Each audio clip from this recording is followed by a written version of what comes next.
This is The Roadmap with Ted Jenkin. Hey everybody, this is Ted Jenkin and welcome to another episode of The Roadmap right here exclusively on America's Small Business Network. Every week on The Roadmap, what I try to bring you are some of the brightest and best CEOs, business owners, and entrepreneurs from all around the countries in all kinds of disciplines. How do you start a business? How do you grow it? And maybe one day you too can exit stage left. I'm excited to have a good friend of mine today, Nick Salpekar. He is the owner of Highland Fine Wines, but he knows everything about wine and the wine. I'm putting you on the spot here. All right, really I'm not, ready. But you have taught me a lot over time. But you weren't always in the wine business, right? No, that's right. How did you make the jump from what you did before this to saying, I want to open a wine store? Yeah, it's a good question. I started out in technology, like many of us did, late 90s. None of those startups panned out. And after some time, we decided to move to Atlanta area, and I just wanted to start over and do something a little more concrete. And so, I'd always been interested in wine. Actually, I was interested in wine in college. Yeah. Before I even started drinking wine. Not Mad Dog 2020, not that kind of wine. No, but, just only a little bit nicer. It's still pretty rough, the sweet stuff. But I started reading about wine a lot. And got into it just on a pure technical, standpoint. And then when I made this big move, I decided, all right, why don't I give it a shot and try to work in a wine store, see if I like the industry. So how did you pick the location? You're in Morningside, and it's a great location, by the way. But why did you pick there? Did you do some demographic research, or was it just the retail store itself? Yeah, I wish I had a better answer for you, but there was a store that was near where I was working that was for sale. And so I bought a store that was an existing store that was focused on wine and crystal. And so when I bought that, we kind of transitioned to just fine. So did you buy the inventory when you bought that, or did you actually have to go, you have to, in the wine business, right, you've got to curate inventory. So how did you go about doing that? So what was interesting is we had a little bit of time when we were running the business before we had bought it.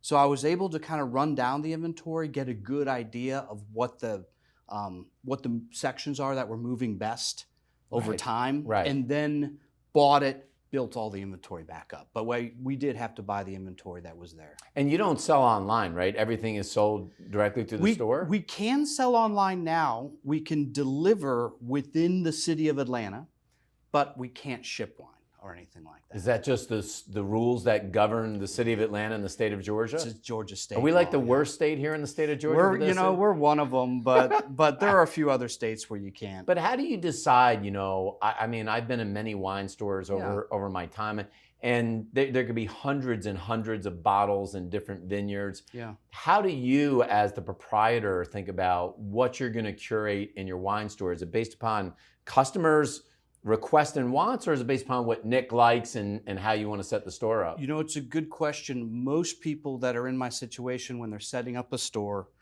they believe they know the best. They believe they know the best wines. But I will tell you, it's very regional. So I really had to listen to what that neighborhood in Morningside wanted. Certain sections of wine that sell really well in other areas of the town or the nation don't sell as well in Morningside, and then we sell other areas that you wouldn't expect. So it really is a learning process. So I kind of follow the customer and then build out based on what they're liking. We have to have something in every section, but the sections that are larger are there because of the demand. Is it truly an inventory intensive business? Do you have to carry hundreds of thousands of dollars of wine because if there's a certain year or a certain vineyard, like some of these vineyards just sell out, right? And you can't get it anymore. So one, does it carry a lot of inventory? And two, how do you get in on the list to go to famous wineries, other places, so you get a piece of the action for your store? So a lot of the the last question first. The relationships we have with our distributors and our importers dictate what access we get to what wines. So a lot of the higher end Burgundies or California wines, those allocations, as they're called, come to us based on the other things we buy from the same distributor and the same importer. So sometimes, just like you'll hear about the bourbon business, one store, you got to buy a bunch of this thing in order to get one bottle this type of bourbon or that kind of thing. Wine is the same way.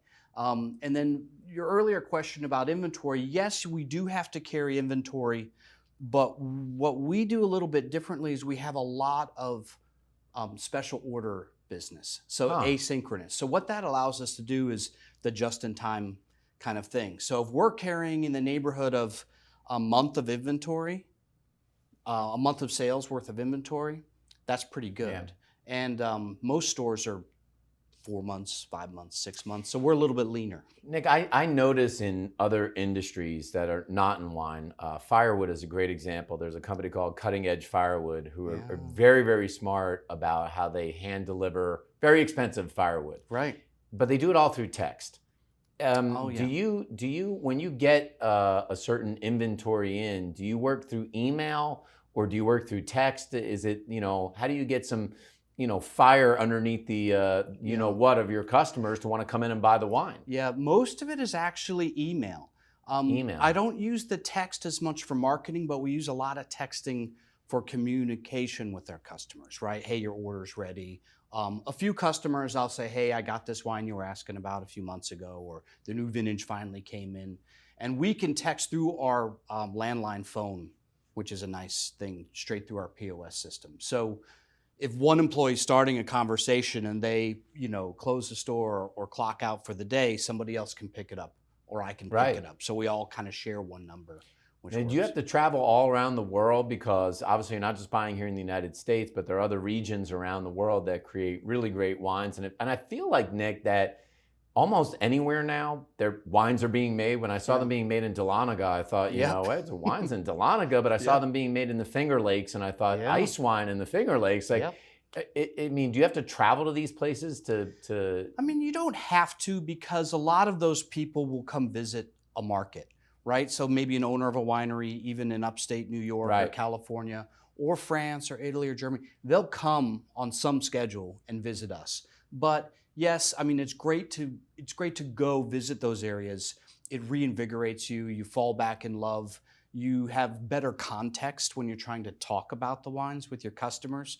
If you can say, yes, I was here, and just beyond this hill is actually the best vineyard or the oldest vineyard in the whole country. When you can add anecdotal information, it helps. How do you set the pricing in the business? Because I just imagine this, having never owned a wine shop, that you have basic general administrative expenses, right? That you've got to start as a baseline. There's an actual cost wholesale to get the wine, and then do you have to figure out how you're going to mark the wine up to still stay price competitive but still meet your margins? Is it a build like that? It's the hardest thing we do. Everyone wants to be a buyer, but actually pulling the trigger and deciding what to buy, what deal to buy, or whether or not to negotiate a deal or not, or whether or not the deal they're throwing at you is actually a good deal or not. That's the hardest decision we make. Hardest as a wine store owner is figuring out the wholesale buy I'm making. Am I going to be able to make money on this or not? Yeah, or just whether or not you're buying something the rest of the people will want. Like, it sounds simple. You buy it, they will come. But actually, it's the hardest thing we do.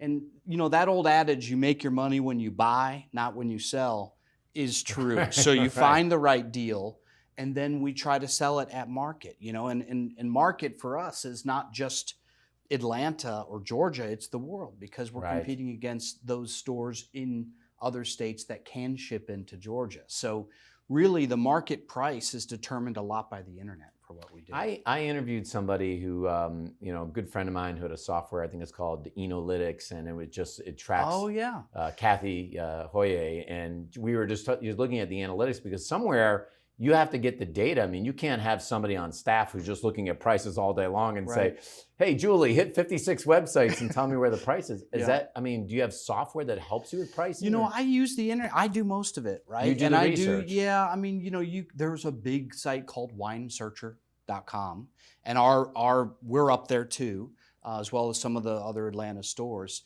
So I look there, but you have to also see which, you can filter by state and municipality and stuff like that. But again, because we're so neighborhood oriented, my world, even though I'm looking online, is still pretty small. 5 mile radius, or is it smaller?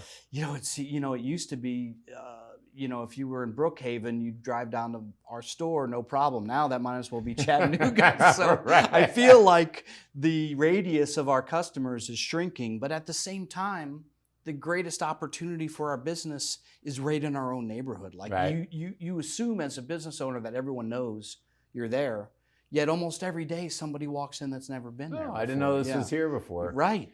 I recently read a Wall Street Journal article, and I think it was one of the most interesting ones that I read, Nick, that it basically said that people are biased about red wine versus white wine, and that there's an inherent bias in us for some reason that red wine is better than white wine. And I want you to settle the debate. All right. And I know everything is taste, but is red wine better than white wine? Well, it has the potential to be more complex and age longer. And the reason why is red wines are made by taking the skin of the grape and fermenting it with the juice. And there's a lot of flavor, there's a lot of phenolic compounds, there's all the tannins and all the things that allow red wine to age is all contained in the skin. White wines are typically made without using the skin. So although they're fresh and they can be very complex, they don't have the same amount of stuff in them that the red wines have that allow you to age a Bordeaux for 20 years or that kind of stuff. Some white wines can, but I think that's why we think of people that collect wines aging in their cellars. The bulk of those wines are usually red. How about that? And so if you're a novice at this, is it really just about buying what you like to drink? Is that the easiest thing? Because people look at the names and they say, oh, I got to have cake bread, or I got to get some Opus, or they hear these fancy. Because really there are good wines still that you can get that are lower cost that if you like them, you like them. Yeah, I mean, what we end up doing with people that are new is, we invite them to come to our store when we're doing tastings and that kind of stuff, so they can learn what they like and we can learn what they like, and then help them through the transition of price. A lot of times the higher end of wine you go, the more it's like a piece of art, right? So, is a Picasso worth $160 million? Is a wine bottle worth $400? Well, supply and demand. If only a little bit was made and you got some of it, Wine's done very well the last 20 years as an investment. Art, wine, other collectibles. When comparatively look at the stock market and real estate, it's done very well. Yeah, LVMH. I mean, it's unbelievable. Yeah, and they own many luxury brands, including wines and champagnes. In the state of Georgia, and I know people are watching all around the country, and this will vary from state to state, can you own multiple wine stores? Are you capped at 2? Because I know liquor stores, or I think in Georgia, they're capped at 2. Yeah, you can't. You're capped at 2 if you sell liquor. So that's why Total Wine will rotate their liquor. But they sell liquor, don't they? Or? Well, only in 2 of them, typically. The rest are wine only. Now, that may have changed, but in general, you can only own 2 stores with liquor, but you can own as many as you want if they're wine only. So will you think about replicating the store that you have now, or do you think over time you just eventually find another buyer in Atlanta? Yeah. Is that the way? I'm not saying you're going to exit the business, but if you did one day, you really have to go to another wine store owner? Is that who buys this? There's potentially, yeah. I mean, I don't know.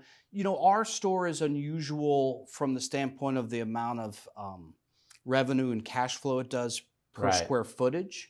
And we have a little bit of a unique model to do that.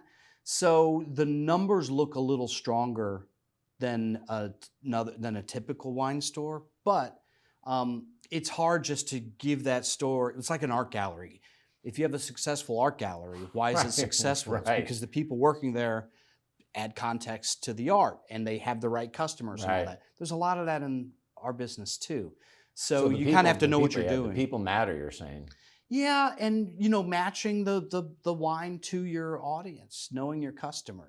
I mean, if somebody came in and bought the business, it would be a strong business, but it can unravel really quickly. So after all these years, do you have still a dream wine trip that you want to take that you haven't taken yet, or do you think you've been to most of it? There's always. I've never done Germany and Austria before. I've never done South Africa. Like I haven't. I've been to France a few times, but there's always the Loire Valley of France. I haven't visited there. I could, but the problem is I need to retire before I can take all these trips, and then it'll be a little bit less relevant. Is there one wine that you might recommend to people maybe they haven't tried that's worth it, red or white? Or You know, I fall in and out of love with wines all the time. So, you know, I might forget about California Zinfandel for a Right. few years and then try one and go, wow, That was that's good. really, yeah. So, I mean, and so I would say, you know, if you're drinking wine, try something you haven't tried, or let us or any wine store owner help you. You know, if you like Pinot Noir from California, try a Pinot Noir from Burgundy in France. Yeah. That's kind of the homeland. But just beware, because once you get into Burgundy, you kind of get hooked. I heard a famous wine connoisseur basically say their favorite glass of wine is the one that's actually in their glass. True? Yeah. I mean, the best pairing is the company, you know, not the dish. So, yeah, I think that's true. And you don't have to age wine. People ask me all the time, you know, how long do I have to age that before I drink it? Wine today is by and large made so that you can enjoy it after aging it for 15 minutes. So people watching the program today on the network, if they're in Atlanta, how can they find you? And if they're not in Atlanta, how can they find you? Yeah, highlandfinewine.com. That's the easiest way. All of our info's there. If you're in Atlanta, we're in the Morningside Village neighborhood, or Morningside neighborhood, Morningside Village Shopping Center. We have a big corner spot, same area where Alon's is in Natural Body. Yeah. Well, thanks for doing the program today. And folks, it's always exciting to hear how an entrepreneur builds a journey. Today, we're talking about a retail store with Nick that you too could potentially build one day. But in the end, what you hear from a lot of entrepreneurs on the roadmap is follow your passion, follow your dreams, because if you're in love with what you do, it's work, but it won't always feel like work. And thanks for watching this episode of The Roadmap. I'm Ted Jenkins, exclusively right here on America's Small Business Network. Thanks for watching The Roadmap with Ted Jenkins.